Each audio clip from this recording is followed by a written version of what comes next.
guys, it is New Year's night and I am in my room shooting a video, not partying because Karnataka curfew's 10. Anyways, this is in midst of my practicals. I finished my anat practicals. I still have physio and biochem left, which will probably be easy because anat was easy. Anyways, the point is, this is one of the video I was really excited to shoot because it covers every aspect of medical school life that you can think of. So if you're planning on joining medical school this year, next year, or any time in your life, then this is the video for you. So let me get started with my story. Oh my god, my pages. Anyways, I was pretty clueless when I started medical school, okay? But weirdly, everything did fall into place. Everything came very natural to me when it came to staying in a hostel or managing stuff on my own. But nothing is as perfect as told or as you see on the screen on many influencers, many medical influencers.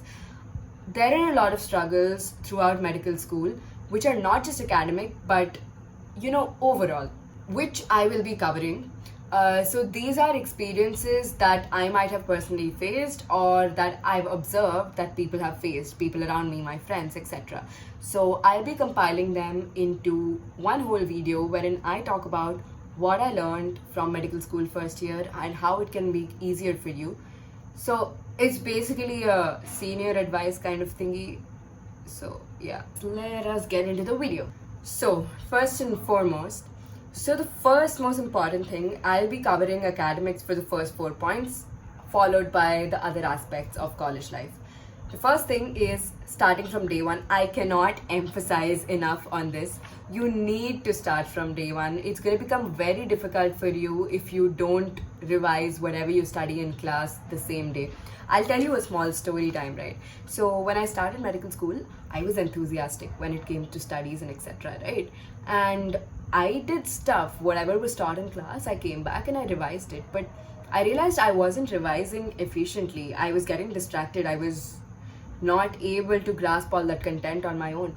So there was this one table test that happened in anatomy dissection. My first table test, I scored 11 on 15, okay? And okay, it sounds a lot like I'm flexing, but that was something that I wouldn't expect myself to score, especially after I actually read every day. And one of my healthy competitor who studied the same way as I did, he scored 14 on 15, and I was like, bro, how did you? Nah. And then he just told me his way of studying. So his approach was basically that every day, whatever you finish, he tries to remember it completely on the same day. And he was very efficient too. Like, he did not take hours and hours in the library. He just went for an hour and he was back. And yet he knew everything that he was doing in class. So I tried each and every day to reach that level of efficacy wherein I finish all the syllabus, when I learn everything, yet I don't consume that much of time. It takes a lot of practice, but once you develop that habit, it gets very easy for you in medical school. Second thing is, please take the small exams a bit seriously. See, I know a lot of people will be just like, ye unit tests vagera, they're just chill, you just have to pass in them, or you don't even have to pass in them. But I would advise, don't do that. For the small exams, don't bang your head over it and be like, I need to finish this syllabus or else I will die or something. No, don't do that. But I'd suggest please study for them, because when you do these small exams, it's a constant revision. You get to know how to write answers, you get to know the syllabus that you're studying, and every revision counts, okay? Don't underestimate any kind of revision that you're doing, because there's a lot of information in medical school, and the more you study, the more you retain. So every small table test, even if it was a 20-mark test, I used to attend it and I used to study for it. Even if it was a 3-hour study, I definitely made sure I studied for it, because that shows you where you stand in that particular subject with yourself. You're not competing with anyone else except yourself. Now, third one is a bit debatable, okay? Which is big books versus reference books. So what I did the entire year is just use the big books. I only used greatt for physiology throughout the year. Even one day before the examination, I was using greatt. So it depends on what your approach towards studies is. For me, gaining marks was never the criteria. It was more of me completely understanding what's going on in the subject, and Guyton was the best thing for that. A lot of other students did refer other simpler books, which makes it easier for you to write answers. In case you want to do that, then go ahead with it. But I'd prefer you read Guyton first, and in case you want to frame better answers, then go for the reference books. But please use the recommended books, the big books. Try to read them, try to understand them, don't just read them like that. Understand them, watch YouTube videos, watch videos on Marrow. Use every resource you can, and the best resource you have is your friends and your teachers who will help you anytime you want. Alright, so make sure you understand everything, use the big books. But in case you want to make it simpler at the end of the year, for example, there's this one book called Prasad's, okay? It's a biochemistry book. It's not exactly an abridged version of Vasudevan, which is the bigger book, but it has everything in a very organized format. And I never hesitated to use Prasad's. In fact, Prasad's is the one that really helped me get a lot of concepts too. So you might find books like that, but at the end of the day, it's your choice. Whatever helps you understand a concept better, go for that book. And the fourth and the last academic topic I would like to cover is practicals. Dude, don't miss practicals. I mean, you can miss your theory attendance, you can cover the theory chapters on your own later. You can honestly, half of medical school is just you studying on your own. Teachers just give you the information as to what to study or clear a few concepts for you, but most of the study, most of the syllabus you have to cover on your own by self-study. But practicals, especially anatomy dissection practicals, do not miss them. So there was anatomy dissection for 2 hours every day from Monday to Thursday, and those 2 hours were the peak of my study. I utilized every single second of dissection hall.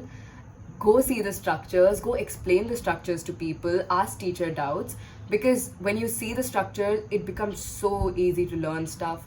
I still, when I look back upon GIT, which is gastrointestinal tract, I don't remember the lectures, I don't remember what was written in the book, but what Chandni ma'am told me, Chandni ma'am is my anatomy teacher, I remember that so well. I remember what I saw so well. I remember what she made me see so well. So practicals are very important, be it anatomy, physiology or biochemistry, because they constitute a huge chunk of your marks, and they are easy marks also. So go for it. Go for each and every practical class, unless you're obviously not able to make it at all. Okay, now coming to a bit of the fun aspect, right? Not fun, but it's just not studies. Yeah, anyways. So let's talk about your lifestyle and food.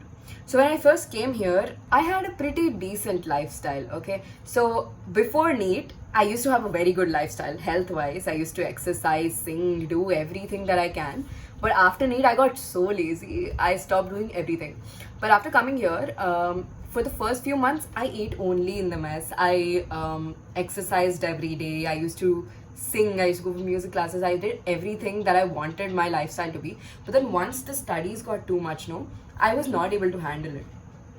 So I skipped meals. I started eating out, and I stopped exercising. And I realized half of it was a reflection of my mental health at that point. But then once I started realizing that, you know what, my mental health is only going to improve when I feel good about myself, when I feel good about how my day is going on, when I feel productive in terms of not just studies, but everything else. So then I started putting small efforts every day to exercise or to constantly eat mess food and only treat myself with outside food when I deserve it, when I feel like I deserve it. So doing that really helped me feel better about myself, first of all, and secondly, obviously helped in me staying healthy. So I would say try to maintain a healthy lifestyle, try to exercise, try to pick up a sport. I've seen a lot of my friends who go to basketball practice every day and yet score amazing. So you know what, you can do it. And the fifth aspect is budget. So I realized that you need to have a budget. See, मैं normally ना बहुत कंजूस हूँ, just saying, but sometimes when it comes to food, no, I spend. But not as much as I've seen a lot of other people do, but I feel that I do spend. So I realized I need to keep a budget for myself. I don't know why my parents didn't give me a budget. A lot of other kids have about 5,000 as their budget. most of it, goes into laundry. But if you're able to manage laundry in your room on your own, then that's a great thing. The other chunk of it goes into your phone bill, or it goes into just daily stuff like probably one food item or fruits or stuff you buy every day. So make sure you have a budget, and there are a lot of stuff that you might have to pay for in college, like college events or college hoodies, etc. So money does go in that. So make sure you have a budget, discuss it with your parents. I am trying to limit myself to 5,000 per month. So let's see how that goes. And the sixth one, I really want to talk about this for a good time, because I have observed this, experienced this, and everything in medical college apart from academics is basically this: friends and relationships, right? So a lot of people are right. The people you begin medical college with will not stick until the end. You end up losing connection with them, you end up drifting apart. But it's natural. It's scarily very natural, and you're very lucky if you actually stick with the people you meet on the first day till the very end of MBBS. So what my analysis of this is that in school, you just meet people during the day, you just see the fun aspects of them, the stuff that makes you feel nice. But in college, there are a lot of aspects that uncover about a person, and sometimes you just don't vibe, and it's very natural to drift apart. So it's important that you explore people, it's important that you talk to a lot of new people, it's important that you find your comfort group and have a good professional relationship with everyone. Try maintaining good relations with everyone, but if it ends bad, it's not your fault. It really isn't your fault. Friends and relationships really do affect your mental health, so make sure you make the right kind of choices when it comes to them. Make sure you befriend people who help you grow, and not people who pull you into peer pressure. But sometimes, yes, it can get sad and lonely. You're in medical college. First of all, the stress is enormous. But you should remember that your best friend is still with you, and your best friend is yourself. So you need to learn how to be with yourself. You need to learn how to enjoy your own company, because you might be leading it a lot. Even though you have like hundreds of friends, at the end of the day, the only person who's never going to leave your side is you. So make sure you have a good relationship with yourself. And for that, your mental health needs to be right. And if it isn't, then dude, go for therapy. And it's not a bad thing. Going for therapy is not a bad thing. Anytime you feel like you need help, anytime you feel like you want to talk to someone, if you have your friends, then it's great. But if you don't, then go for a therapist, because it really does change your life. I've seen it in a lot of my friends. Also, therapy is expensive, so use your college ka therapy.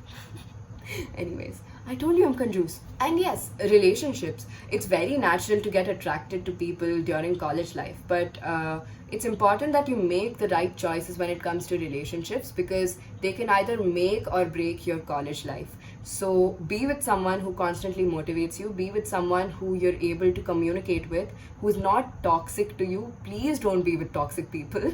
And be with someone who understands you, who understands your long-term goals, who has similar goals in life. But give yourself time, give yourself a lot of time, and make sure you're sure about your decisions. Then coming to seniors. Okay, so I was in a lot of clubs, right? And I ended up having a professional relationship with my seniors, but I really regret not having that kind of a personal connection with them. And I'll try to work on it next year, because it really helps knowing there's someone for you. Because a few of my friends have really amazing seniors that they're close to, and I've seen how much they've helped them. So make sure that you do have that kind of personal connection with your seniors. I know some of them might seem a bit off because of the whole, ragging wala situation. It doesn't really happen in most colleges, but wherever it does, just treat them respectfully and you'll be treated with respect back. The other thing that I wanted to talk about is that clubs. So I don't know what the club culture is in other colleges, but in my college, it's very, very big. So the mistake I did was I ended up joining a lot of clubs, and that did not exactly affect my academics, but it affected my sleep, because I couldn't compromise with academics, right? So it really made it hard for me to focus. Though I didn't get so much work from clubs, it just is an extra burden. So next year I will really try letting go of one or two clubs, but make sure you only join clubs that you're really, really interested in and want to be a part of. Join an academic club, join a music club, join the band, join the dance troupe, join any kind of NGO, you know, options are unlimited, and such stuff will give you the exposure you need to talk to patients, to talk to people, to network, everything that's an essential part of being a doctor. And the last thing is keep your family and friends in loop.